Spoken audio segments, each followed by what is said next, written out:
ভোটের মুখে মালদায় ফের তৃণমূলে ভাঙন, আর তৃণমূলে এবার ভাঙন ধরালো মিম। রতুয়ায় হাজার খানেক পরিবার মিমে যোগ দিল। তৃণমূল ছেড়ে হাজার খানেক পরিবারের মিমে যোগ দেওয়া সভাপতি শেখ জাহাঙ্গীরের হাত ধরে মিমে যোগদান। কংগ্রেসের পর এবার তৃণমূলে ভাঙন ধরালো মিম।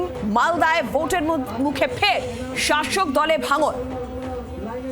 রতুয়ার হাজার খানেক পরিবার তারা তৃণমূল ছেড়ে যোগ দিল মিমে। সভাপতি শেখ জাহাঙ্গীরের হাত ধরেই মিমে যোগ হাজার খানেক পরিবারের। ভোটের মুখে মালদায় শাসক দলে ভাঙন, কংগ্রেসের পর এবার তৃণমূলে ভাঙন ধরালো মিম। রতুয়ায় হাজার খানেক পরিবার শাসক দলে যোগদান। সভাপতি শেখ জাহাঙ্গীরের হাত ধরে মিমে যোগ। রণজয় সিংহ টেলিফোন লাইনে রয়েছেন প্রতিনিধি। রণজয়, কি জানা যাচ্ছে? মিমে এবার তৃণমূল কংগ্রেস ছেড়ে যোগদান। একেবারে তাই, কিন্তু তৃণমূল কংগ্রেসের ভাঙন ধরাচ্ছে মিম, এবং এই বিভিন্ন ব্লকে কিন্তু দেখা গেছে এই ভাঙন ধরাচ্ছে। এবং গতকালকে দেখা গেছে রতুয়া 1 নম্বর ব্লক, সেই ব্লক রতুয়া বিধানসভার মধ্যে অন্তর্গত, সেখানে শতাধিক পরিবার কিন্তু মিম সংগঠনের সঙ্গে যুক্ত হলো এবং তৃণমূল কংগ্রেসের ভাঙন ঘটালো। পুরো বিষয়টি নিয়ে কিন্তু মালদা জেলায় যে রাজনৈতিক পালন তা কিন্তু উচ্চমুখী হয়ে উঠেছে এবং সংখ্যালঘু ভোট ব্যাংককে টার্গেট করে মিম যেভাবে তাদের সংগঠন বুঝিয়ে চলছে তা কিন্তু কপালে ভাঁজ ফেলছে তৃণমূল কংগ্রেস একটু রণজয়, ধন্যবাদ তোমাকে। সভাপতি শেখ জাহাঙ্গীরের হাত ধরে এবার মিমে যোগ, এবং খুব স্বাভাবিকভাবেই সামনে যেখানে বিধানসভা নির্বাচন, মালদায় ধীরে ধীরে নিজেদের জমি শক্ত করার চেষ্টা করছে মিম।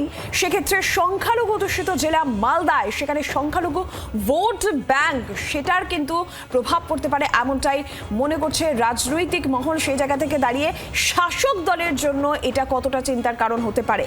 শাসক দল থেকে এবার মিমে যোগদান হাজার খানেক পরিবারে। ধীরে ধীরে মালদায় জমি শক্ত করার চেষ্টা মিমের।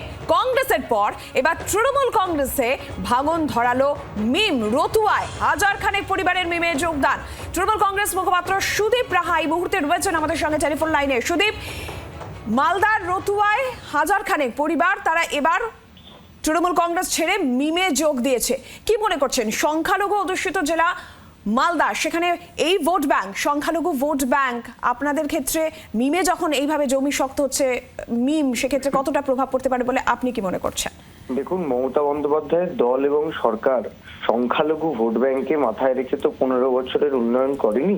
আমরা সংখ্যালঘু সংখ্যাগুরু সকলের উন্নয়নের জন্যই আজকে আপনি যদি দেখেন, কন্যাশ্রী থেকে শিক্ষাশ্রী, লক্ষ্মীর ভান্ডার থেকে যুবশ্রী, এই প্রকল্পগুলোর আওতায় সব ধর্ম সব বর্ণের মানুষ থাকে। সংখ্যালঘু সংখ্যাগুরু এই কথাগুলো বলে বিজেপি, আমরা বলি না। আমরা মানুষকে মানুষের চোখে দেখি। 1000 পরিবারের যে কথা আপনি বলছেন, বিস্তারিত ভাবে এটা দেখতে হবে তারা কোন দলে কোথায় ছিল। গণতান্ত্রিক পরিষদ, যে কারোর ইচ্ছায় যে কেউ যে কোনো দলে যোগদান করতে পারে।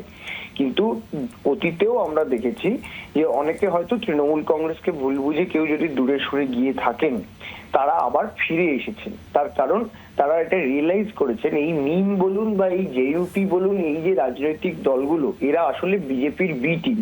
এরা আসলে তৃণমূল কংগ্রেসের ভোট কেটে বিজেপিকে সুবিধে পাইয়ে দেওয়ার জন্য রাজনীতিটা বাংলায় করে, বিজেপির টাকায় চলে। সাধারণ মানুষ তাদেরকে হয়তো কোনো প্রলোভন দেখিয়ে নিয়ে গেছে, বিজেপির তো কাঁড়ি কাঁড়ি টাকা, সেই টাকা দেখিয়ে নিয়ে গেছে। কিন্তু আগামী দিন নিশ্চিত থাকুন, তৃণমূল কংগ্রেসের সঙ্গেই মালদা থাকবে এবং সারা বাংলার মানুষ 2026-এ মমতা বন্দ্যোপাধ্যায়কে চতুর্থবারের জন্য মুখ্যমন্ত্রী করবে। সুদীপ, ধন্যবাদ আপনাকে। বিজেপি নেতা সজল ঘোষ আমাদের সঙ্গে এই মুহূর্তে টেলিফোন লাইনে রয়েছেন। সজল বাবু, কি বলবেন? মালদার রতুয়ায় প্রায় 1000 পরিবার তারা তৃণমূল কংগ্রেস ছেড়ে মিমে যোগদান করছে। তৃণমূল কংগ্রেসের বক্তব্য, এরা বিজেপির বি টিম, ভোট কাটার চেষ্টা করছে এইভাবে বিজেপি। আমি ভাবি এই যারা এক্ষুনি এই ধরনের একজন কথা বললেন যে এরা বি টিম, এরা এই টিম, লজ্জা হওয়া উচিত। এই লোকগুলো আজ অবধি মমতা বন্দ্যোপাধ্যায়কে মুখ্যমন্ত্রী রাখার জন্য প্রাণপাত করেছিল। আজ এই লোকগুলো মমতা বন্দ্যোপাধ্যায় শুধু না, পাড়ার তৃণমূল নেতাদের দেখে বীতশ্রদ্ধ হয়ে তারা যখনই তৃণমূল ছাড়ছে তখনই তাদেরকে বলে দেওয়া হচ্ছে বিজেপির বি টিম। ধরুন, মালদায় এরা হচ্ছে বিজেপির বি টিম, মুর্শিদাবাদে মমতা ব্যানার্জির নির্দেশে 30% কে যারা বলেছিল ভাগীরথীতে ভাসিয়ে দেবো, সেদিন বিজেপির বি টিম ছিল না, তখন আকবরকা তৃণমূল ছিল, আর কমাস বাদে সেই লোকটা হয়ে গেল বিজেপির বি টিম। এই যে ন্যারেটিভ, যিনি বলছিলেন তাকে যতটা আমি চিনেছি, তিনি আমার থেকে বয়সে ছোট, তাকে কটাক্ষ করে আমার কোনো লাভ নেই। কিন্তু এটা মনে রাখতে হবে, মানে এরা ওদের দলের লোক খুন হলে সেই খুন করা যে খুনি যে ঠিক ছিল, খুনি যে জাস্টিফাইড ছিল, এবং ওই লোকটি যে খুন হয়ে গেছে সে যে দোষী ছিল, এটা প্রমাণ করতে এত নেমে যায় নিজেদের আত্মসমালোচনা না করে, সেটাই অত্যন্ত দুর্ভাগ্যজনক। ওদের ভাবা উচিত ছিল যে লোকটা এত বছর ধরে আমাদের যারা দেখে এসছে তারা আমাদের ছেড়ে চলে যাচ্ছে কেন। যে মমতা বন্দ্যোপাধ্যায় বলেছিলেন দুধেল গাই, যার দুধ খাই লাঠিও খাই, তো যে দুধ দিত সে হঠাৎ এখন লাঠি মারছে কেন? এটা ভাবা উচিত। তো যে কোনো সুস্থ বুদ্ধি সম্পন্ন মানুষ কিন্তু সেটাই ভাববে, কিন্তু যার ওই বিনাশকালে যাদের বুদ্ধি না হয় তারা সেটা ভাববে না। এটাই হচ্ছে তৃণমূল। ধন্যবাদ সজল বাবু। আর এই যোগদানকে রীতিমতো রাজনৈতিক চর্চা শুরু হয়েছে স্থানীয় তৃণমূল নেতৃত্ব, তাদের কি বক্তব্য এবং যারা তৃণমূল ছেড়ে মিমে যোগ দিলেন তারাই বা কি বলছেন, শুনুন। বিজেপির কাছে পয়সা নিয়ে ওরা একটা ইনস্ট্যান্ট, মানে মানুষকে কিছু পাইয়ে দিয়ে তখনকার মতো একটা ছবি তৈরি করছে। এই ছবি তৈরি করে একটা হাইপ তৈরি করার চেষ্টা করছে, সেটা টোটালটাই বিজেপির বিষয়। বিজেপিকে প্রমোট করার জন্য মিমকে নামানো হয়েছে। অমিত শাহর এটা প্ল্যান, শুভেন্দু অধিকারীর প্ল্যান। এই প্ল্যানে মালদাবাসী তো তাই পশ্চিমবাংলাবাসী ভুলবে না, পুরো জাস্ট ইনস্ট্যান্ট। তারপরে দেখবেন আর পিছনে কেউ নেই।